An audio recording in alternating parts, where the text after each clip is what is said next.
Role mobile mobile side mobile हाँ role role role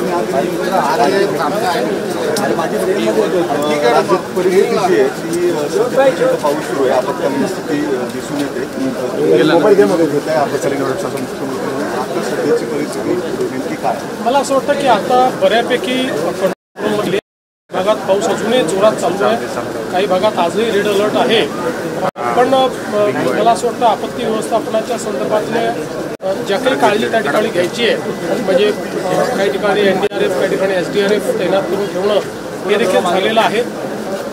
जिथे इशारा पातळीच्या वर नद्या गेलेल्या आहेत त्या ठिकाणी विसर्ग वाढवून किंवा जे काही धरणं आहेत त्या धरणांवरनं त्याचं मॅनेजमेंट करण्याचा प्रयत्न चाललेला आहे आणि वेगवेगळे राज्यांशी देखील आपण चर्चेमध्ये आहोत आणि आपल्याला त्यांचं कॉपरेशनही मिळत आहे.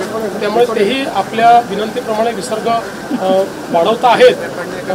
अजून जास्त विसर्ग वाढवण्याची आवश्यकता पडली तर आपण त्यांना पुन्हा विनंती करू. दोन ठाकरे एकत्र आल्यावरती मुंबईत बर्फपिढीची एक निवडणूक झाली आहे बेस्टच्या आणि त्याच्यामध्ये निकाल जो आहे तो त्यांच्या विरोधामध्ये लागला, कोणाच्या बाजूने लागला हा भाग टीका होते आता ठाकरेंनी दोन्ही भाऊ एकत्र येऊन सुद्धा. पहिल्यांदा तर माझं हे मत होतं की अशा प्रकारच्या निवडणुकीचं राजकीयकरण करण्यात येईल, पतपिढीची निवडणूक, पण त्यांनीच त्याचं राजकीयकरण केलं.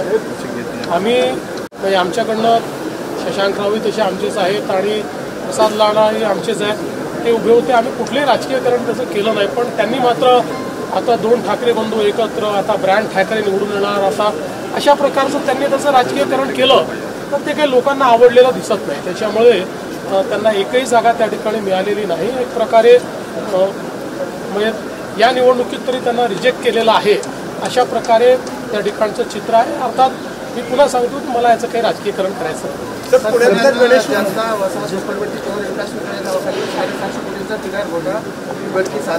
सर हिल्टॉप हिल्सलोपचा जो TDR द्यायचं प्रकरण पुणे जनता वसाहतीतलं झालं आहे, तिथे जागा जरी ॲक्वायर झाली तरी बीडीपीचा सगळा भाग असल्यामुळे झोनिंग असल्यामुळे बांधकाम करता येत नाही. असं असताना सुद्धा 100% TDR जो आहे तो दिल्याचं प्रकरण उघड झालं. जवळपास 710 कोटी रुपये इतका TDR तो कॅल्क्युलेट केला जातो आजच्या घडीला. कोट्यवधी रुपयांचा घोटाळा. तुम्ही याला स्थगिती द्याल किंवा? आत्ता तरी माझ्याकडे याची पूर्ण माहिती नाही आहे, पण निश्चितपणे मी याची माहिती घेईन आणि कुठेही काही बेकायदेशीर असेल तर ते थांबवण्यात. तर पुण्यात अतिवृष्टी भरपूर झाली आहे, शेतकऱ्यांचं प्रचंड नुकसान झालं आहे. फक्त आणखी जर ठोस असं पोलीस मदत जाहीर केली नाही, शासनाने पण आणखी किती वाट पाहिजे? मला असं वाटतं की कालच मी हे जाहीर केलेलं आहे की पंचनामे करून सगळ्यांना मदत केली जाईल. 14 लाख एकर जमीन जी शेतकऱ्यांची आहे तिच्यावरचे पिकं हे पावसामुळे नष्ट झालेले आहेत. आता 2 दिवसापूर्वी पाऊस पडला, काल पाऊस पडला, त्याच्या परवा पाऊस पडला, काय त्याच्या मागच्या आठवड्यात पडला. 4 दिवसामध्ये अशा प्रकारे मदत देता येत नाही. मदत द्यायची एक पद्धत असते. NDRFमध्ये अशा प्रकारची मदत देण्याकरता पहिले त्या ठिकाणी पंचनामे करावे लागतात आणि त्या पंचनाम्यानंतरच ती मदत देता येते. पंचनाम्याचे आदेश दिलेले आहेत. पंचनामे पूर्ण झाल्यानंतर कमीत कमी वेळात ही मदत देता येईल. त्यामुळे मला असं वाटतं की सरकारने कोणीही मागणी न करता याची घोषणा केली. सर पुण्यातल्या गणेश विसर्जन मिरवणुकीबद्दल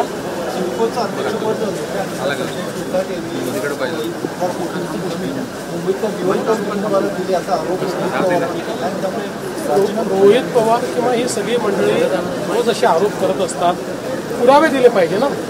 बिना पुराव्याचा आरोप करणं योग्य नाही आहे. अर्थात मी अजून काही ती केस बघितलेली नाही, पण हे कुठलेही पुराव्याने आरोप केले तर मग त्या ठिकाणी मला असं वाटतं की त्याच्यावर इफेक्टिव्ह उत्तर देखील मिळतं. आता त्यांच्याकडे काय पुरावे आहेत आणि काय केस आहे मला पूर्णपणे माहिती नाही, पण बिना पुराव्याचे आरोप करत. सर पुण्यातल्या गणेश विसर्जन मिरवणुकीबद्दल अनेक बैठका प्रशासनाकडून पोलिसांकडून होत आहेत, पण एक वाक्य तर अजूनही होत नाही आहे. विसर्जन मिरवणूक लवकर सुरू करावी अशी काही मंडळांची मागणी आहे.